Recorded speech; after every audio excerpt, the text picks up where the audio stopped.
묵상기도 드림으로써 수예배를 하나님께 드리겠습니다.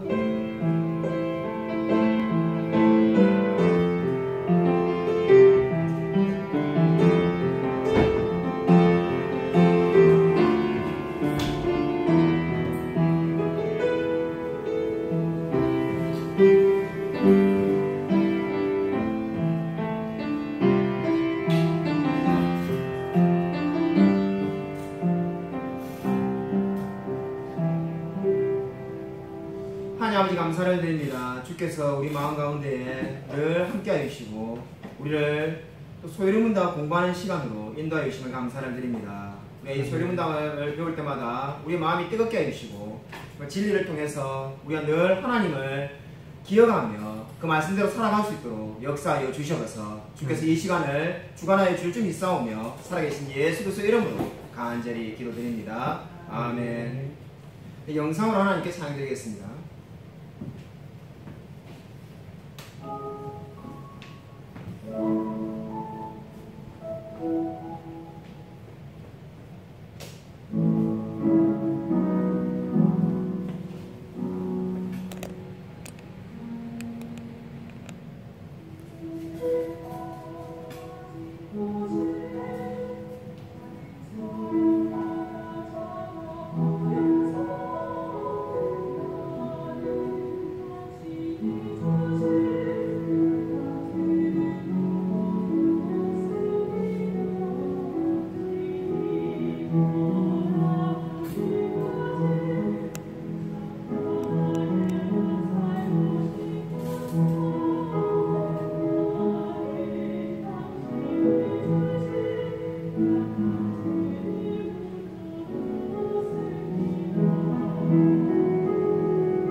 감사드립니다. 제가 기도드리겠습니다. 하나님 아버지 감사를 드립니다. 주님께서 우리를 늘 붙들어 주신 줄로 믿습니다. 우리의 마음이 주님의 말씀으로 기뻐지며 우리가 늘 주님과 함께 동행함으로써 날마다 승리하며 살아갈 수 있도록 은혜 부어 주시옵소서. 매 순간순간마다 하나님을 인정하며 살아갈 수 있게 되어지기를 소원합니다. 주께서 우리의 삶 가운데 함께하여 주셔서 죄로 인하여 넘어지지 아니하며 날마다 거룩을 추구하며 주님과 함께 동행하며 살아갈 수 있도록 은혜 부어 주시옵소서. 우리의 인생의 모든 순간을 주님과 함께 살아갈 수 있도록 역사하여 주시옵소서. 주님께서 우리의 삶을 붙들어 주시사오며 살아계신 예수 그리스도 이름으로 간절히 기도드립니다. 아멘. 성경 말씀 보시겠습니다. 오늘 소요리문답 제70문부터 73문 강의입니다. 제7계명에 대한 강의가 되겠습니다. 출애굽기 20장 14절 한 절 말씀을 제가 읽어드리겠습니다. 구약성경 113쪽에 있습니다. 출애굽기 20장 14절. 짧기 때문에 그냥 제가 한 절 읽겠습니다. 간음하지 말라. 아멘. 제70문 제7계명은 무엇입니까? 제7계명은 간음하지 말라입니다. 여러분이 가지고 있는 프린트물을 참고해 주시기 바랍니다. 동영상으로 예배드리신 분은 카톡방에 올라와 있는 이 프린트물에 모든 내용이 다 적혀 있습니다. 제71문 7계명이 요구하는 것은 무엇입니까? 7계명이 요구하는 것은 생각과 말과 행동에 있어 우리 자신과 이웃의 순결을 지키는 것입니다. 제72문 7계명이 금지하는 것은 무엇입니까? 7계명이 금지하는 것은 정숙하지 않은 생각과 말과 행동입니다. 오늘 7계명은 간음하지 말라 이렇게 말씀을 하고 있습니다. 여기서 먼저 우리가 한번 아마 결혼에 대한 이야기를 오늘 하지 않을 수가 없는데 결혼에 대한 세상의 관점을 먼저 우리가 말을 해보도록 하겠습니다. 여러분 프린트물에 1페이지에 잘 나와 있습니다. 결혼에 대한 세상의 관점은 뭡니까? 크게 두 가지라고 말을 할 수가 있는데 첫 번째는 결혼을 육체적인 관점에서 이해하는 겁니다. 그래서 우리가 아마 많은 사람들이 이혼이 급증하는 이유도 바로 여기에 있지 않은가라고 우리가 생각할 수가 있습니다. 그러니까 나이가 들어서 사람이 육체적으로 볼 때 매력이 떨어질 때 또 다른 사람을 찾고 찾아서 이혼하는 경향이 있을 수밖에 없습니다. 그 이유가 어디 있는가? 결혼에 대한 생각이 잘못되었기 때문입니다. 결혼을 이게 순전히 성적인 만족에 두기 때문에 문제가 되는 거죠. 두 번째로 결혼에 대한 세상의 관점은 결혼을 인간의 합의와 장치로 간주하는 겁니다. 첫 번째 말했던 육체적인 관점보다는 좀 더 지성적이고 좀 더 합리적이라고 말할 수 있지만 역시나 그것도 성경이 말하는 바가 있습니다. 그럼 성경이 말하는 그리스도인의 결혼관은 뭔가? 우리 청년들에게, 그죠? 우리 교회는 청년부가 많지 않습니다만 청년들에게 사실 이러한 강의가 꼭 필요한데 성경이 말하는 그리스도인의 결혼관 무엇인가? 첫 번째가 뭡니까? 그리스도교의 결혼관은 전적으로 신구약 성경에 기초해야 된다는 겁니다. 그래서 신자는 어떻게 말해야 됩니까? 성경이 가르치는 것 외에는 아무것도 알지 못한다라고 말할 수가 있어야 되는 겁니다. 그리고 2페이지에 보시면은 기독교인의 결혼관 두 번째가 뭡니까? 결혼은 단순히 인간의 협약이나 장치가 아니라 하나님이 세우신 제도라는 겁니다. 이 생각을 꼭 하고 있어야 됩니다. 결혼은 인간이 서로 그냥 만든 제도가 아니라 하나님이 세우신 제도다. 역시 2페이지에 보시면은 세 번째로 결혼관계는 어떻습니까? 분명하고 명백하게 조건이 진술되어 있다. 네 번째로 주 예수 그리스도와 교회에 관한 교리를 이해할 때만이 비로소 온전히 이해할 수가 있습니다. 이것이 핵심입니다. 우리 여기 에어컨 꺼주십시오. 그리스도가 제시하는, 로이드 존스가 제시하는 두 가지 의견입니다. 그리스도인의 결혼생활이라고 제가 추천하고 싶은 책인데 읽지 않은 분이라면 그리스도인의 결혼생활, 이미 나 결혼했는데 이 책 읽을 필요가 없다, 아니다, 결혼하신 분도 한번 일독을 꼭 권합니다. 그리스도인의 결혼생활이라고 마틴 로이드 존스라고 설교자로 유명하신 목사님이 쓴 책인데 그 책의 57페이지에 보면은 로이드 존스가 제시하는 두 가지 의견이 있습니다. 첫 번째가 뭔가? 재능의 여부에 상관없이 남편에게 기꺼이 복종할 준비가 되어 있지 않은 여자는 결혼할 생각조차 해서는 안 된다. 제가 오래전에 이 책을 읽고 제일 도전받은 부분이 바로 이건데 실제로 로이 존스가 자기 교회에 있는 성도님에 대한 이야기를 듭니다. 자기 교회 성도님 중에 여자 성도님이 아주 똑똑하고 그래서 모든 매력을 이쁘고 정말로 모든 것을 다 가지고 있는 돈도 많고 그러한 분이 자기보다 훨씬 못한 남자를 데리고 와서 결혼한다고 하길래 로이 존스 목사님이 이렇게 물은 거죠. 당신은 이 남자에게 복종할 준비가 되었습니까? 그래서 그 여자 성도님이 자기가 모든 게 잘났는데 제가 왜 이 남자에게 복종을 해야 됩니까? 이런 식으로 말하는 거죠. 자기가 더 똑똑고 더 이쁘고 돈도 더 많고 모든 게 더 낫는데 내가 왜 이 남자에게 비굴하게 복종하며 살 필요가 있습니까? 이렇게 말하자 로이 존스 목사님이 당신은 결혼해서는 안 됩니다. 이렇게 대답했다고 합니다. 결혼이라는 것은 성경이 말하는 결혼관, 에베소서나 이런 데 나오는 모든 결혼관은 남자에게 이제 복종을 하겠다는 겁니다. 내가 정말로 이 사람이 하나님이 주신 사람인 걸 믿고 그에게 복종하며 순종하며 살겠다는 겁니다. 그럼 남자는 그러면 이제 그냥 복종만 받으면 끝나는가? 그게 아니라 남자는 어떻게 합니까? 성경이 에베소서에 말한 것처럼 끝까지 그 여자를 사랑하고 존중하며 나가야 됩니다. 그게 바로 결혼의 가장 밑바닥에 있는 기본이라는 겁니다. 로이 존스 목사님이 주장하는 것은 서로 사랑하는가를 물어봐서는 그거는 의미가 없다는 거죠.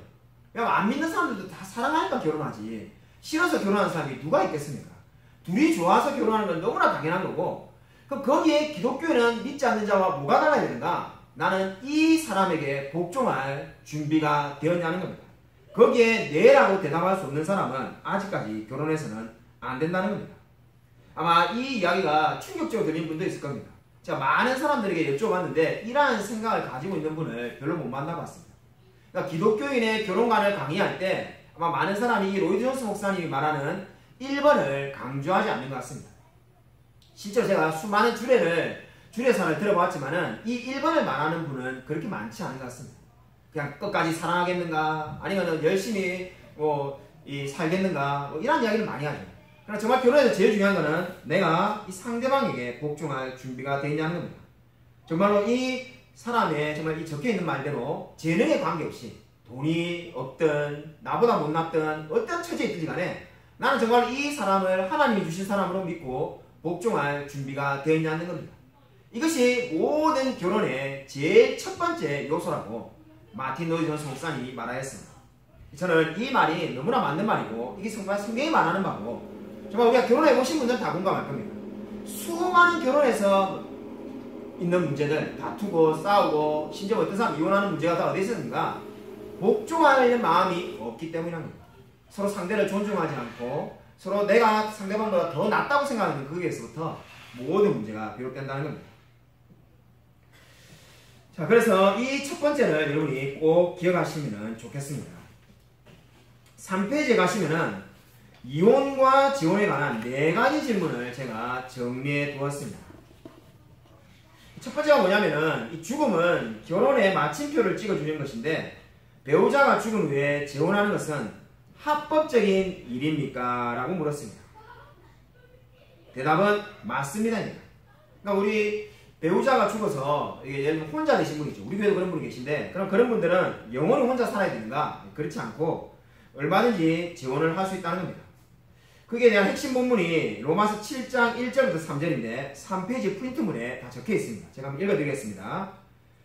형제들아 내가 법 아는 자들에게 말하노니 너희는 그 법이 사람이 살 동안만 그를 주관하는 줄 알지 못하느냐.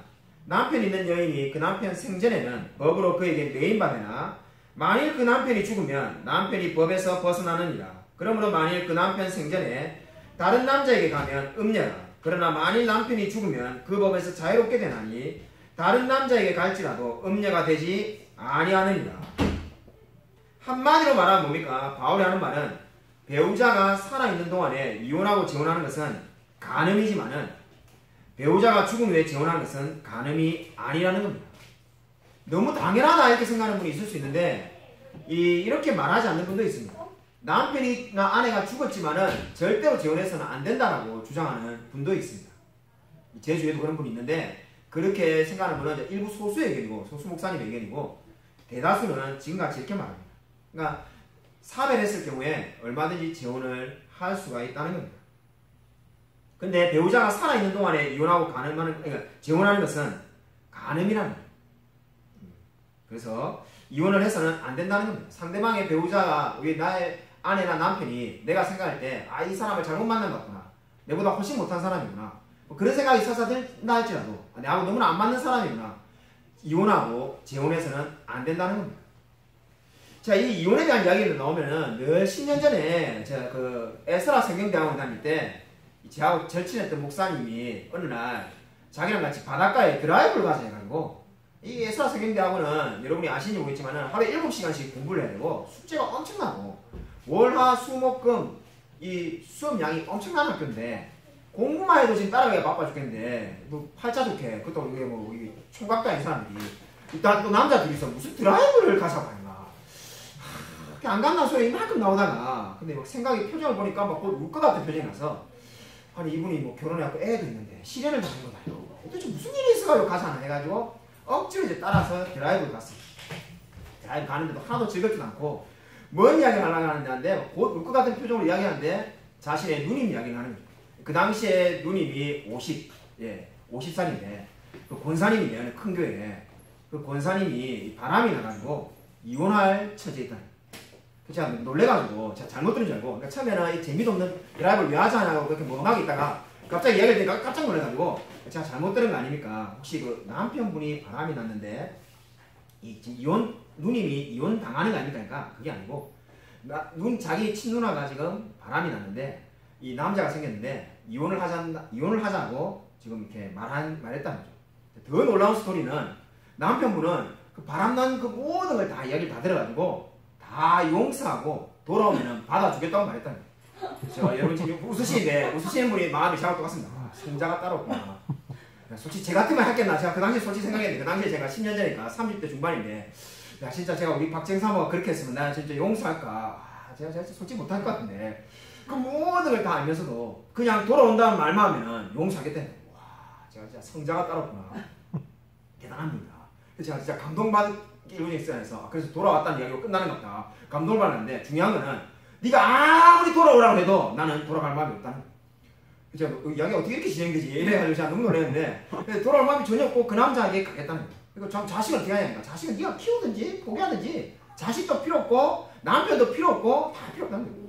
아니 권사가 이렇게 살면 되냐니까 권사도 필요 없고 전부 다 필요 없고 인생의 모든 것을 다 포기하고 이 남자를 찾겠다는 거예요. 아 이게 어떻게 드라마에서 보는 이야기 같은데 어떻게 이런 이야기가 되냐. 아니 20대 때 차라리 그렇게 하면은 참 그죠 이게 감동이 있을 것 같은데 이 지금 처자식이 아니죠 남편하고 자녀가 있는데 나이 50이 들어가지고 무슨 바람이 들어가지고 인생의 모든 걸 다 포기하고 남들이 나를 욕하든지 말든지 나는 이 남자만 있으면 된다 이렇게 지금 나오는 거죠. 그래서 남편이 막 매달려가지고 남편이 오히려 울며 매달리면서 돌아오라고 이게 어떻게 가능한 이야기인지 모르겠습니다. 하여튼 정말 이제 그렇게 말해가지고 우리 그 친구 목사님이 가가지고 누님한테 막 말을 한 거죠. 이건 죄다. 당신 이러면 안 된다 해가지고 친척들이 다 찾아가가지고 돌아오라는데도 돌아올 생각이 하나도 없고 우리 제 지금 그 목사님이 막 울면서 매달리는데도 이혼하겠다. 그 이야기를 하는 목사님이 운전하는데 계속 울면서 눈물이 줄줄 흐르면서 자기는 자기 누나가 이렇게 죄를 지을지 꿈에도 생각 못해. 이렇게 지금 설교에 가늠하지 말라는 이런 걸 이제 앞으로 자기가 어떻게 설교할 수 있을지 이거 설교하려고 하면 아마 자기 누나 이야기도 생각날 건데 너희 집안 단속이나 잘해라 이렇게 될 것 같아서 자기 너무 마음이 부담이 되고 뭐니까 누나의 남편분 갑자기 생각 그게 어떻게 됩니까? 천수가 매형 자기가 막 얼굴을 못 대게 되면 너무 미안해가지고 아니 차라리 매형이 난 용서 못하니까 이혼하자 이랬으면 차라리 마음이 편할 건데 매형 모든 걸 용서하고 돌아오라고 오히려 매형이 무릎을 꿇고 빌면서 오라는데 안 돌아오겠다는 자기는 이 남자만 있으면 된다.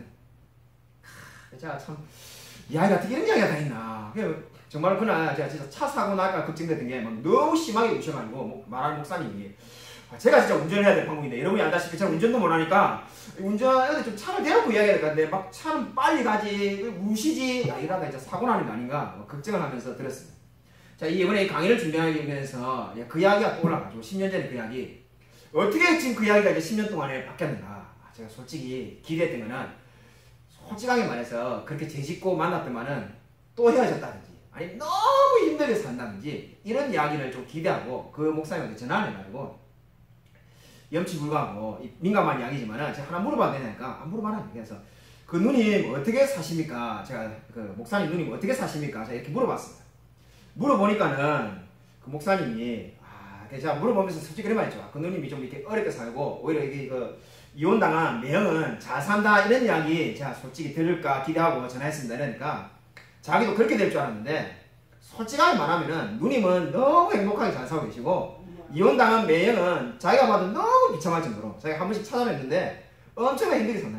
자기가 보기에도 솔직히 하나님 왜 이렇게 하시는지 모르겠는데 이혼한 누님은 이거 뭐 진짜 죄를 졌는데도 하나님 벌도 안 주시는지 너무 행복해가지고 진짜 마치 뭐 이렇게 이상형을 만난 것처럼 행복하게 사시고 이 매형은 진짜 그 둘 자식 키운다고 상상을 초월하는 고생을 하고 사신다. 괜히 물어봤구나.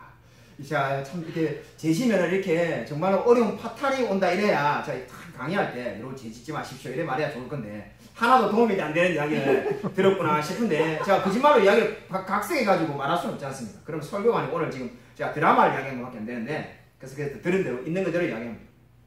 참 그래서 자, 그 이야기를 보면서 이 이혼이나 이런 이야기들이 먼 이야기가 아니다라는 생각을 가지게 됩니다.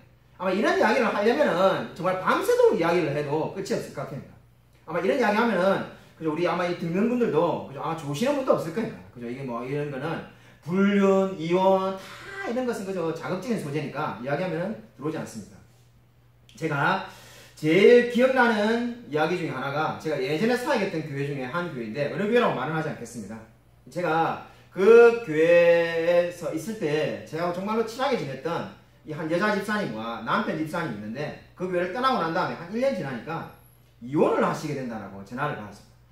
그래서 어떻게 이혼을 하게 되냐 물으니까는 제하고 친하게 지냈던 그 여자 집사님이 제 유년부 주일학교 교사였고 찬양 인도자였고 그 남편분이 그 교회 성가대 일부 성가대 지휘자였는데 같은 순에 있는 이 부부가 있는데 거기에 여자분이 이 찬양 성가대의 반주자고 그 다음에 남편분은 그냥 이렇게 뭐 제 집사님이죠.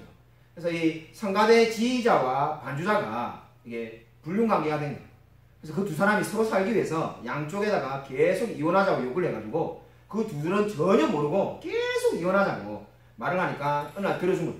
들어주자마자 두 명이서 저 딴 데 가가지고 이 결혼을 해서 살게 된 거예요.